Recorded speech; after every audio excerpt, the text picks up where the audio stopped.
Hello, good morning. क्या हाल चाल, सब ठीक?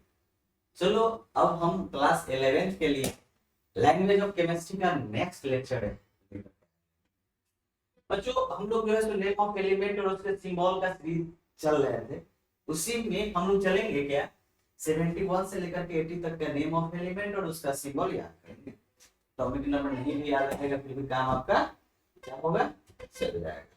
कोई दिक्कत तो नहीं है? नहीं। चलिए, अब जो है सो सबसे पहले हम लोग चलते हैं। यह क्या लिखा हुआ है? लुटेटियम। क्या लिखा हुआ है? लुटेटियम। और सिंबल इसका क्या है? L U. भाई, एल यू मतलब एल कैपिटल है और यू क्या है? स्मॉल है। यहां से यह जो है सो ले लिया गया है लुटेटियम। अब इसके बाद क्या लिखा हुआ? हाफेनियम। क्या लिखा हुआ है? हाफेनियम। और इसका सिंबल क्या है? एच। क्या है सिंबल? एच। इसके बाद क्या है? टेंटेलम। और सिंबल क्या है? टी। कोई दिक्कत तो नहीं है? और टंगस्टन। टंगस्टन का सिंबल क्या है? डब्ल्यू। और एक्चुअली डब्ल्यू इसलिए है कि यह जो है सो क्या होता है कि इसके लैटिन नाम के अनुसार जो है ना, डब्ल्यू इसमें लिया गया है। ठीक है, किसके अनुसार लिया गया है? तो लैटिन नाम के अनुसार इसका सिंबल डब्ल्यू जो है सो क्या किया गया है? लिया गया है। ओके, दिक्कत तो नहीं है? तो यहाँ पे जो है इसका लैटिन, टंगस्टन का जो लैटिन नाम होता है वह क्या होता है? वोल्फ्रम। क्या होता है? वोल्फ्रम। इसीलिए इसका सिंबल डब्ल्यू लिया गया। इसके बाद क्या है? रहेनियम। और सिंबल क्या है? R E. रेहेनियम आर यहां से ले लिए, ई यहां से ले लिए। इसके बाद ऑस्मियम। सिंबल क्या है? O S. इसके बाद है इरिडियम। सिंबल क्या है? I R. इसके बाद क्या है? प्लेटिनियम। सिंबल क्या है? पीटी। इसके बाद गोल्ड। गोल्ड का सिंबल क्या है? एयू। एयू क्यों है भाई? तो एयू इसलिए है कि यह भी इसके लैटिन नाम के अनुसार है।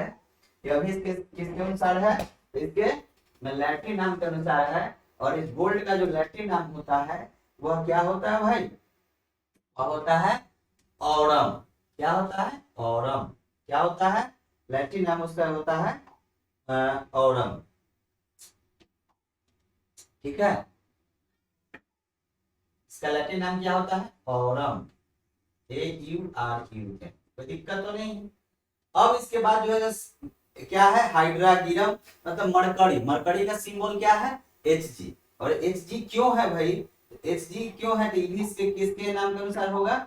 इसके लैटिन नाम के अनुसार होगा। और इसका लैटिन नाम क्या होता है? सबको पता है क्या होता है? हाइड्रागिरम। क्या होता है? हाइड्रागिरम। ठीक है, हाइड्रागिरम। H Y D R A, hydra, ji Y R E. ठीक है, हाइड्रागिरम। तो यहां तक समझ गए? इस नेम ऑफ एलिमेंट और इसका सिंबल याद रख लेना। देखो, नंबर यह जो एटॉमिक नंबर है नहीं भी याद रहेगा चलेगा, लेकिन नेम ऑफ एलिमेंट और सिंबल जो है सो याद रहना जरूरी है। चलिए, अब यहाँ करने के बाद जो है हम लोग आगे की ओर चलते हैं। ठीक है, अब जो है सो हम लोग आगे की तरफ चलते हैं। अब देखो क्या पढ़ना है हमको? प्लाज्मा। देखो प्लाज्मा क्या होता है? तो आपको पता है कि एटम कैसा होता है? स्फेरिकल होता है। एटम कैसा होता है भाई? एटम होता है स्फेरिकल। एटम कैसा होता है? स्फेरिकल होता है कि नहीं? चलो, और इसके बीच में क्या रहता है? इसके ठीक बीचों बीच में क्या रहता है? ठीक है, इसके बीच में रहता है न्यूक्लियस। यहाँ पे क्या रहेगा? न्यूक्लियस। ठीक है, और इसमें क्या रहेगा? प्रोटॉन और न्यूट्रॉन। और इलेक्ट्रॉन क्या करता रहता है? इस पर चक्कर लगा, सबको पता है। अब इसको क्या करना है? जब इसको हम हीट करेंगे, क्या करेंगे? इसको गर्म करेंगे। गर्म करेंगे तो होगा क्या कि यह जो इलेक्ट्रॉन है वह क्या हो जाएगा? बाहर आ जाएगा। इलेक्ट्रॉन जो है सो बाहर आ जाएगा। ठीक है, और इस पर चार्ज क्या हो जाएगा? इस पर चार्ज हो जाएगा प्लस। जो एटम है वह खाली प्लस चार्ज हो जाएगा और यहाँ पे इलेक्ट्रॉन बाहर आएगा। ठीक, अब इतना सारा हम अगर कोई पार्टिकल, कोई गैस ले लेते हैं, चाहे नियॉन गैस ले लो, उसमें करोड़ों एटम है।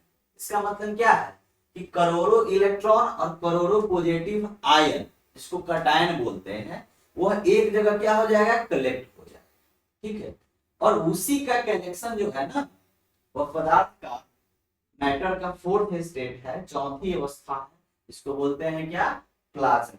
देखो प्लाज्मा क्या होता है, बात समझ में आया? सबसे पहले क्या करना है कि किसी भी पार्टिकल, किसी भी गैस को क्या करना है? गर्म। गर्म करेंगे तो क्या होगा कि इलेक्ट्रॉन क्या होगा, बाहर आ जाएगा। जब इलेक्ट्रॉन बाहर आएगा तो क्या होगा, प्लस बनेगा और इलेक्ट्रॉन रहेगा, और उसका एक समूह, एक संग्रह, एक कलेक्शन हो जाएगा। उसी को क्या बोलेंगे, प्लाज्मा बोलेंगे। क्या बोलेंगे, प्लाज्मा बोलेंगे। कोई दिक्कत तो नहीं है। चलो तो देखो प्लाज्मा क्या है, प्लाज्मा क्या है, देखो प्लाज्मा क्या है कि एट वेरी हाई टेम्परेचर, बहुत ज्यादा टेम्परेचर पर एटम्स लूज इट्स इलेक्ट्रॉन्स। देखिए जब टेम्परेचर बढ़ाएंगे तो एटम क्या किया है, अपना इलेक्ट्रॉन लूज कर दिया। फॉर्म पॉजिटिव आयन, जिसको क्या बोलते हैं, कटायन। अब देखो the collection of positive ion, positive ion का collection and electrons is called plasma. Positive ion और इलेक्ट्रॉन का कलेक्शन क्या कहलाएगा, प्लाज्मा कहलाएगा। अगर उसकी हिंदी में बात करेंगे तो प्लाज्मा क्या होता है कि अति उच्च ताप पर, अति उच्च ताप पर परमाणु अपना इलेक्ट्रॉन त्याग देता है, ठीक है, और धन आयन बना दे लेता है। इन धन आयन, धन आयन मतलब पॉजिटिव आयन, तथा इलेक्ट्रॉन का जो संग्रह, इसको क्या कहेंगे, प्लाज्मा कहेंगे। बात समझ में आ रही है। देखो प्लाज्मा तुम्हारे जनरल लाइफ में जो है बहुत सारा चीज देखने को मिलेगा। जैसे इंडिकेटर, इंडिकेटर का जो उसमें जो लाइट जलता है वह एक्चुअली प्लाज्मा के कारण ही चमकता है। अब प्लाज्मा क्या होगा कि प्लाज्मा लिपिड लिपिड लिपिड ऐसे ऐसे ऐसे ऐसे ऐसे क्या करता रहता है, करता रहता है।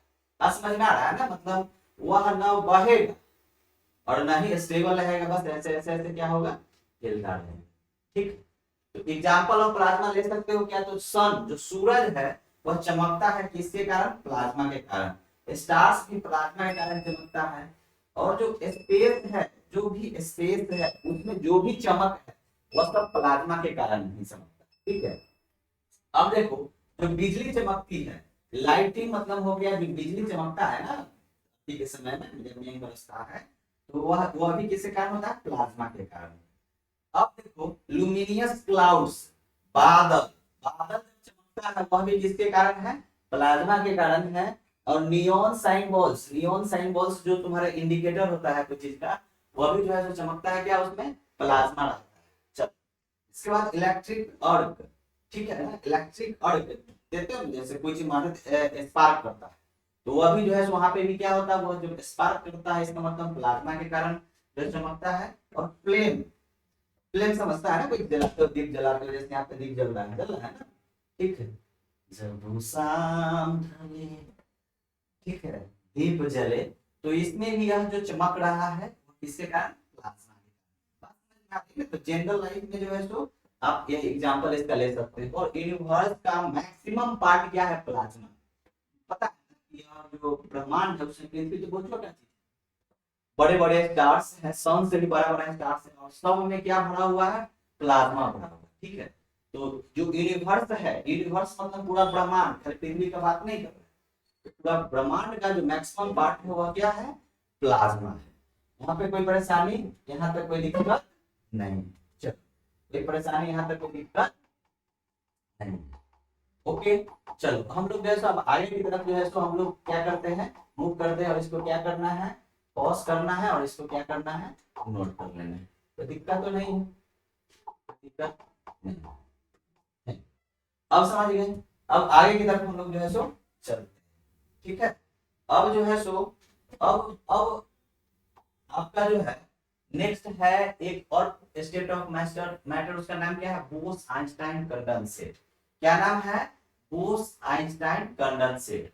तो क्या होता है कि कुछ ऐसे पार्टिकल, कुछ ऐसे पार्टिकल है, ठीक है, जिसको बोसॉन बोलते हैं। उसको जब, उसको क्या करोगे, जब ठंडा करोगे बहुत कम टेम्परेचर पर, मतलब 0 केल्विन अप्रॉक्स, ठीक है, तो वह क्या होगा, एक तरह एक जगह कलेक्ट हो जाएगा, एक जगह जो है क्या हो जाएगा, वह कलेक्ट हो जाएगा। और उसी का जो कलेक्शन है, मतलब एक दूसरे से जुड़ जाए, वही कहलाता है बोस आइंस्टाइन कंडेंसेट। मतलब यह बहुत ही लो टेम्परेचर पर होता है, और पदार्थ यानी मैटर का फिफ्थ स्टेट। समझ में आ रहा है।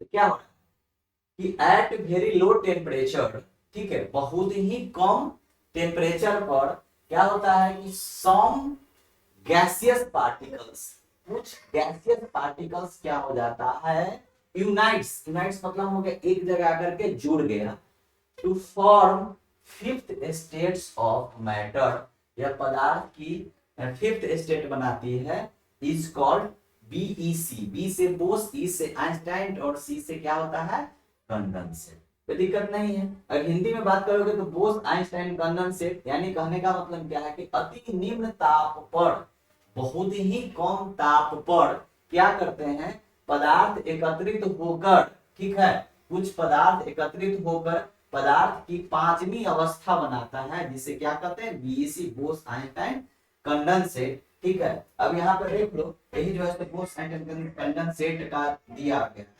यहाँ पे देखो, यह जो है क्या हो गया कि यह पार्टिकल है। अब यह इसको क्या किया, ठंडा किए, ठंडा किए तो वह क्या हो रहा है, एक जगह जो है यहाँ पे क्या हो रहा है कि यूनाइट हो रहा है, एकत्रित हो रहा है। ठीक है, और यह पूरी तरह एकत्रित हो गया, यूनाइट हो गया, तो यह जो है so fifth state of matter, मतलब पदार्थ की जो है पांचवी अवस्था बना दिया, और इसी को हम लोग क्या बोलते हैं, बोस आइंस्टाइन कंडेंसेट बीईसी। क्या बोलते हैं, बोस आइंस्टाइन कंडेंसेट, इसी को क्या बोलते हैं बीईसी। ठीक है, उसको क्या बोलते हैं, बोस आइंस्टाइन कंडेंसेट बीईसी। कोई दिक्कत यहाँ तक नहीं है, कोई परेशानी नहीं है। चलो अब हम लोग आगे की तरफ, हम लोग नेक्स्ट स्लाइड की तरफ चलते हैं। अब देखो, अब क्या लिखा हुआ, इफेक्ट ऑफ टेम्परेचर, टेम्परेचर का इफेक्ट करना है, किस पर, effect of temperature solid, liquid और गैस पर एंड स्टेट्स ऑफ मैटर। अब यह क्या है, आइस है, क्या है यह, आइस। और देखो आइस को जब हीट करोगे, मतलब जब उसको गर्म करोगे तो यह क्या बन जाएगा, वाटर, क्या बन जाएगा, वाटर। जब वाटर को गर्म करोगे तो यहाँ पे देख रहे हो ना, वाटर को क्या करें, पतीला में गर्म कर रहे हैं, तो इसका वेपर बनेगा जो गैसियस, ठीक है, वह क्या है, गैसियस स्टेट। यहाँ पे क्या कर रहा है कि टेम्परेचर क्या हो रहा है कि बदल रहा है, तो सॉलिड, आइस क्या है, सॉलिड है, सॉलिड से किस में आया, वाटर में आया, लिक्विड में आया, और वह फिर जो है सो क्या हो गया, वेपर बन गया, वह उसका गैसियस स्टेट। कोई दिक्कत तो नहीं। अब उल्टा भी इसका चल सकते हैं, अगर वेपर को तुम गर्म करोगे, मतलब ठंडा करोगे, कूल करोगे, तो क्या हो जाएगा, पुनः वाटर बन जाएगा, ये सबको पता है कि नहीं। और वह इसको अगर वाटर को फिर ठंडा करोगे तो क्या बन जाएगा, वह जो है सो सॉलिड मतलब आइस बन जाएगा, ये सबको पता है। ठीक है, तो ये टेम्परेचर के कारण जो है सो स्टेट्स ऑफ मैटर क्या हो रहा है, चेंज हो रहा है, पदार्थ की अवस्था क्या हो रहा है, बदल रहा है। ठीक है, तो इसका कुछ प्रोसेस है, सॉलिड से लिक्विड में जाने का सब प्रोसेस है। ठीक है, तो उसको बारे में हम लोग चर्चा करते हैं। क्या था, सॉलिड था, क्या था, सॉलिड। ठीक है, सॉलिड, सॉलिड, ठीक है, सॉलिड। अब इसको जब गर्म किए, किसमें बना, यह बना लिक्विड। ओके, लिक्विड को गर्म करेंगे तो किस में जाएगा, यह जाएगा, यह जो है सो किसमें जाएगा, गैस में। बात समझ में आ रहा है ना, इसमें कोई परेशानी नहीं। यह तुम्हारा क्या है, सॉलिड है, इसको गर्म किए थे किसमें गया, लिक्विड में गया, और इसको गर्म किए थे किसमें गया, गैसेस। क्या कर रहा है, हीट कर रहा है। ठीक है, अब देखो, अब सॉलिड से लिक्विड में जाने का जो प्रोसेस है, प्रोसेस बोला है, क्या बोला है हम लोग, प्रोसेस। ठीक है, प्रोसेस बोले भाई, प्रोसेस, सॉलिड से लिक्विड में जाने का जो प्रोसेस है, जो प्रोसेस है उसको बोलते हैं क्या, क्या कर रहा है, पिघल रहा है, तो इसको बोलते हैं मेल्टिंग। क्या बोलते हैं, मेल्टिंग। ठीक है, और हिंदी में अगर बोलोगे तो यह पिघल रहा है, मतलब द्रवण हो रहा है। ठीक है, बोल सकते हो द्रव, यह जो है सो द्रव। अब इसके बाद लिक्विड से गैस में जाने का जो प्रोसेस है, उसमें क्या हो रहा है कि लिक्विड वेपर वाष्प बन रहा है। ठीक है, लिक्विड जो है सो इसको क्या कर रहा है, इसमें अगर लिक्विड को गर्म करोगे तो क्या बनेगा, गैस बनेगा, तो वाष्प बन रहा है इसका। ठीक है, इसको बोलते हैं वेपोराइजेशन। लिक्विड से गैस में जाने का जो प्रोसेस है उसको क्या बोलेंगे, वेपोराइजेशन। इसको बोलेंगे वेपोराइजेशन। कोई दिक्कत नहीं। तो हिंदी में इसका बात करते हैं, इसको क्या बोलेंगे, वाष्पन। वाष्प बनना है ना। अब कुछ ऐसे पदार्थ होते हैं जिसको क्या करते हैं कि उसको गर्म करोगे तो डायरेक्ट जो है तो वह गैस में बदल जाएगा, जैसे कैम्फर हो गया, कपूर हो गया, अमोनियम क्लोराइड हो गया, तो वह जो है तो क्या सॉलिड से डायरेक्ट किसमें बदल गया, सॉलिड से बदल गया डायरेक्ट गैस। ठीक है, सॉलिड से डायरेक्ट किसमें बदल गया, गैस में। ठीक है, चलो मतलब इसको क्या कर रहे हैं कि डायरेक्ट सॉलिड से किस में बदल रहे हैं, डायरेक्ट सॉलिड से यह किस में बदल रहा है, डायरेक्ट सॉलिड से यह बदल रहा है गैस। ठीक, बात समझ में? तो इसको, इस प्रोसेस को क्या बोलते हैं, सब्लिमेशन। क्या, सब्लिमेशन। कोई दिक्कत नहीं है, एचबी सब ली LIMAT आएगा। ठीक है, और इसको हिंदी में बोलते हैं उधारोपात। उधार, कोई दिक्कत तो नहीं है। अब जो है सो क्या हो रहा है कि अब इसको ठंडा कर, इधर तो इधर जा रहे हैं, तो ये इसको क्या कर रहे हैं, या किसको क्या कर रहे हैं, गरम। ये इसको क्या कर रहे हैं, गरम। चलो, अब इसको ठंडा करना है, इसको क्या करना है हमको, ठंडा। ठीक है, इसको हम ठंडा करेंगे। अब इसको हम ठंडा करेंगे, तो ठंडा करेंगे तो क्या होगा, ठीक है, इसमें जैसे इसको हम लोग ठंडा कर रहे हैं, मतलब इसको कूल कर रहे हैं। ठीक है, पुनः कूल करेंगे तभी देखें गैस किससे, वाष्प किससे बदलता है, वाटर में, मतलब गैस लिक्विड में बदल रहा है, लिक्विड में बदल रहा है। ठीक है, तो मतलब कंडेंस हो रहा है, खाना हो रहा है, तो इसको नाम देते हैं क्या, इस प्रोसेस का नाम बोलते हैं कंडेंसेशन। क्या बोलते हैं, कंडेंसेशन। ठीक है, और हिंदी में उसको बोलते हैं समन। कोई दिक्कत तो नहीं है यहाँ तक। चलो, अब देखो यहाँ पे लिक्विड से सॉलिड में जा रहा है, मतलब क्या हो रहा है, फ्रीज कर रहा है, जम रहा है ना। पानी क्या हो रहा है, पानी यहाँ पे जैसे क्या हो रहा है, पानी जो है सो किस में बदल रहा है, अगर ठंडा करेंगे तो आइस में बदल रहा है। मतलब यहाँ जो है क्या हो रहा है, इसको जो है सो क्या हो जाएगा, लिक्विड से किस में जा रहा है, सॉलिड में, जिसको बोलते हैं क्या, क्या हो रहा है, फ्रीज हो रहा है ना, जम रहा है, तो फ्रीजिंग। क्या बोलते हैं, फ्रीजिंग या कोई दिक्कत तो नहीं है, कोई दिक्कत। ठीक है, कुछ ऐसे पदार्थ हैं जो डायरेक्ट क्या होगा, ठंडा करोगे तो गैस, गैस से डायरेक्ट जो है ना, वो गैस से डायरेक्ट किसमें बदल जाएगा, सॉलिड में बदल। ठीक है, गैस से डायरेक्ट किसमें बदल जाएगा, सॉलिड में बदल जाएगा, तो उसको क्या बोलते हैं, डिपोजिशन। ठीक है, डी ओ, दिक्कत तो नहीं है। ठीक है, यह सब्लिमेशन वर्ड भी इसके लिए यूज होता है। बात समझ में आ रही है? चलो, तो सॉलिड से लिक्विड में जाने का प्रोसेस क्या कहलाएगा, मेल्टिंग।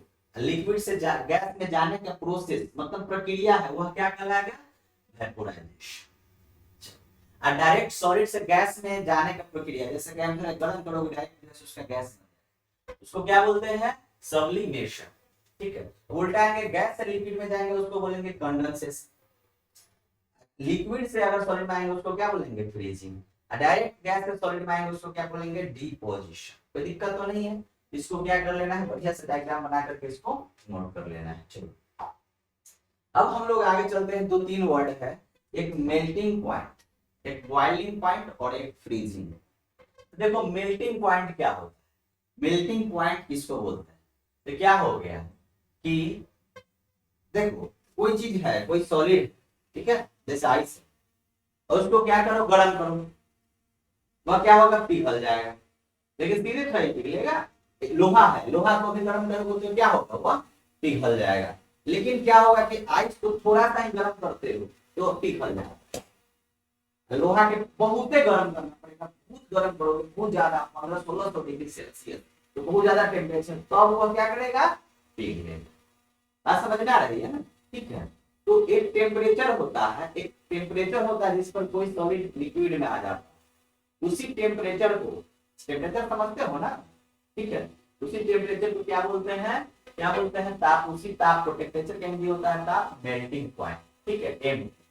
तो क्या हो गया कि the temperature at which any solid, ठीक है, the temperature at which any solid, कोई भी ठोस, starts to change into liquid, वैसा टेम्परेचर जिस पर कोई भी सॉलिड जो है तो क्या हो जाए कि लिक्विड में बदलना शुरू हो जाए, इज कॉल्ड उसको क्या बोलेंगे, मेल्टिंग पॉइंट। उसको क्या बोलेंगे, मेल्टिंग पॉइंट, एमपी।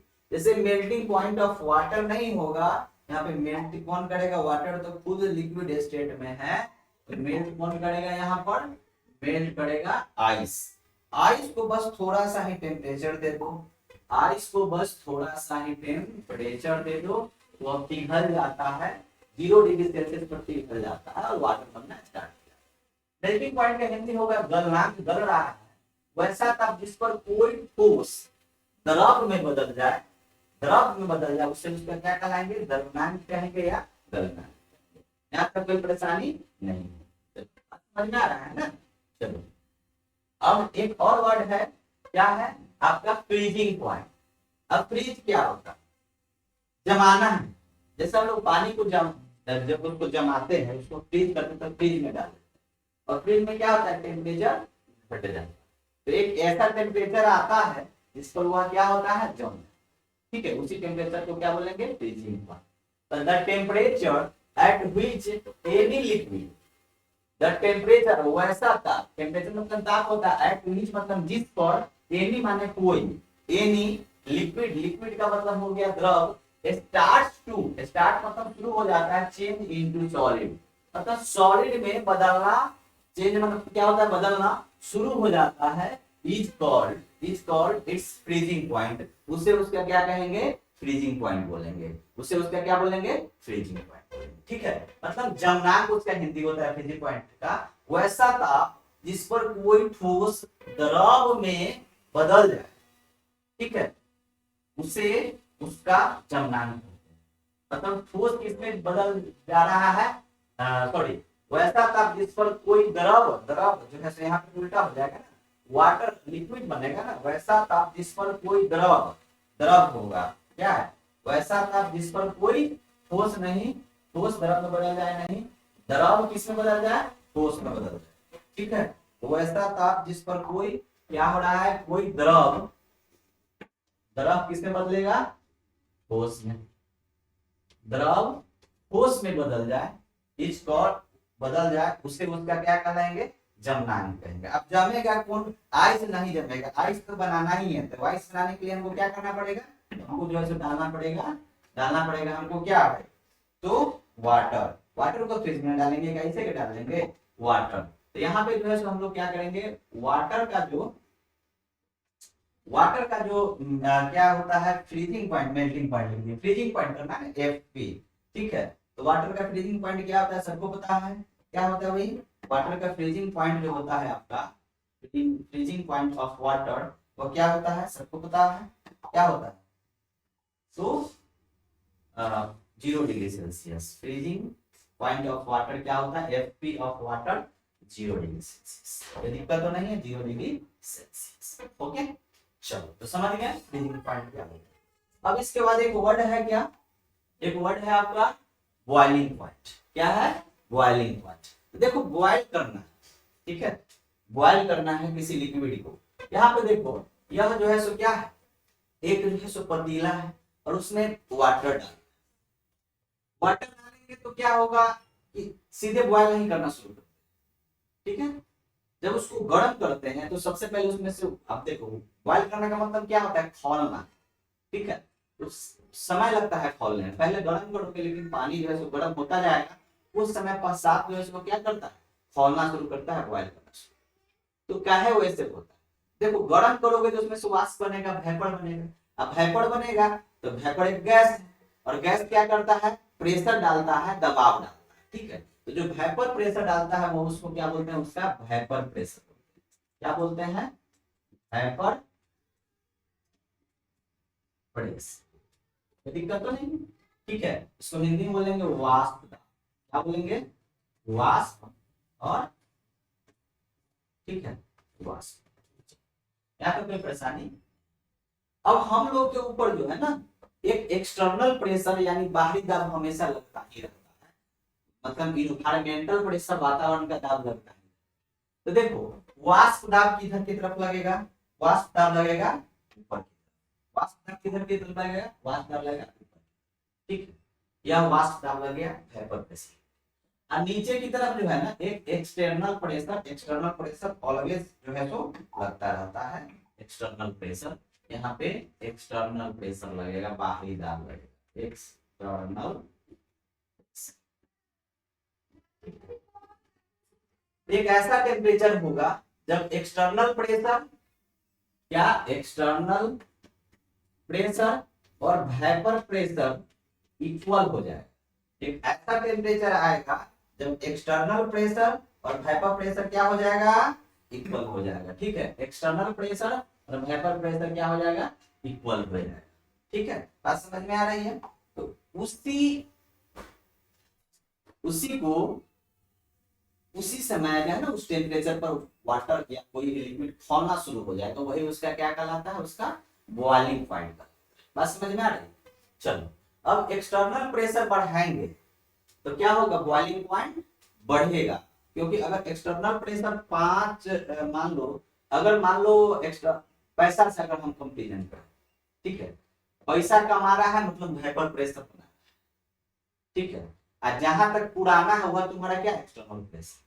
अगर पैसा 5,000 पुराना है, ठीक है, और एक दिन में अगर 500 रुपया कमा रहे हैं तो 5,000 पुराने के लिए कितना दिन कमाना पड़ेगा, 10 दिन कमाना पड़ेगा। नहीं वहां पे 10 दिन। एक्सटर्नल प्रेशर मतलब पैसा हमको 3,000 पुराना है, ठीक है, तो 500 रुपये से 6 दिन कमाना पड़ेगा तो हो जाएगा। इसका मतलब क्या है कि एक्सटर्नल प्रेशर जब मतलब पैसा अगर बेसी कमाना है तो क्या होता है कि हमको ज्यादा दिन काम करना पड़ेगा, अब पैसा अगर कम कमाना है तो ज्यादा कम दिन काम करना।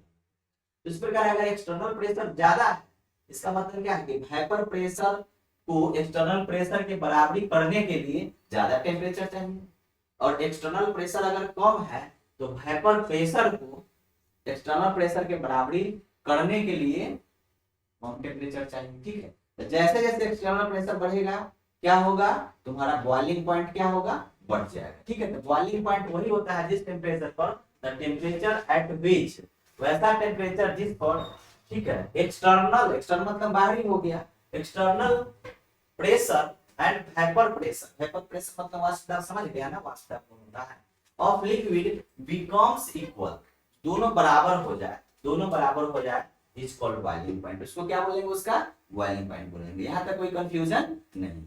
चलो अब इसका हिंदी में बोलेंगे, बॉइलिंग पॉइंट को बोलते हैं क्वथनांक। क्या बोलते हैं, क्वथनांक। देखो भाई क्वथनांक क्या होता है, तो वैसा ताप जिस ताप पर इस पर बाहरी दाब तथा क्या होगा, वाष्प दाब बराबर हो जाए उसे उसका क्वथनांक। मतलब जिस ताप पर बाहरी दाब और वाष्प दाब दोनों क्या हो जाए, बराबर। अब आपको पता है, आपको बताएं कि जब एक्सटर्नल प्रेशर बढ़ेगा तो क्या होगा, एक्सटर्नल प्रेशर जब बढ़ेगा, आप कर सकते हो एक्सटर्नल प्रेशर जो हो गया वह directly proportional to boiling point. ठीक है, एक्सटर्नल प्रेशर मतलब बाहरी दाब जो हो गया डायरेक्टली प्रोपोर्शनल टू किसके हो जाएगा, बॉइलिंग पॉइंट पे हो जाएगा। क्या हो जाएगा पता है ना, क्योंकि एक्सटर्नल प्रेशर बढ़ेगा तो क्या होगा कि वेपर प्रेशर को एक्सटर्नल प्रेशर बढ़ाने के लिए ज्यादा टेम्परेचर चाहिए, वह बॉइलिंग पॉइंट का क्या हो जाएगा, बॉइलिंग पॉइंट का डायरेक्टली प्रोपोर्शनल। ठीक है, जैसे प्रेशर कुकर है, यहाँ पे प्रेशर कुकर में खाना जल्दी बन जाता है कि प्रेशर कुकर मतलब बाहरी दाब ज्यादा है। अब उसमें जो है सो अगर कुछ पकाना है तो वेपर जो बनेगा, वेपर प्रेशर बाहरी दाब में जो है सो ज्यादा टेम्परेचर पर क्या होगा कि उसके बराबर होगा, मतलब बॉइलिंग पॉइंट बढ़ जाएगा। अगर 100 डिग्री सेल्सियस पर कोई चीज पकता है, ठीक है, और उसको हम 120 डिग्री सेल्सियस पर पकाएंगे तो जल्दी पक जाएगा ना, इसीलिए प्रेशर कुकर में खाना जल्दी बन जाता है क्योंकि उसमें बॉइलिंग पॉइंट बढ़ जाता है। अब देखो खुला बर्तन में अगर पहाड़ पर जाओगे ना तो खाना नहीं पकता है। कारण क्या, कि पहाड़ जैसे जैसे ऊपर जाते हैं वो क्या होता है, आपको पता है कि एक्सटर्नल प्रेशर क्या होता है, बाहरी दाब जो है सो वातावरण का दाब घटता जाता है, तो पड़े। ठीक है, अब देखो जब वहां पे खुला बर्तन में खाना बनाओगे तो क्या होगा कि अगर बाहरी दाब कमेगा मतलब बॉइलिंग पॉइंट घट गया, तो अगर खाना को सिझाने के लिए 100 डिग्री सेल्सियस हमको टेम्परेचर चाहिए, कम टेम्परेचर पर उबलना शुरू करेगा, उसके बाद टेम्परेचर बढ़ेगा नहीं। ठीक है, तो क्या होगा कि वहां पे जो है सो खाना खुला बर्तन में खाना जो एक्सटर्नल क्या कहते हैं पहाड़ों पर जनरली नहीं बनता है, किसके कारण, तो बॉइलिंग पॉइंट के घटने के कारण। बात समझ में आ रहा है ना, बॉइलिंग पॉइंट के घटने के कारण। कोई दिक्कत तो यहाँ तक नहीं है। चलो तो अब जो है सो यहाँ तक कोई आपको कोई परेशानी नहीं। चलो इस लेक्चर में जो है सो आज इतना ही चलते हैं और नेक्स्ट लेक्चर में हम आगे जो है सो बात करें। Thank you. अगर वीडियो अच्छा लगे तो चैनल को सब्सक्राइब कीजिए, दोस्तों में शेयर कीजिए, ये आपके बहुत लिए बहुत बेनिफिशियल। Thank you.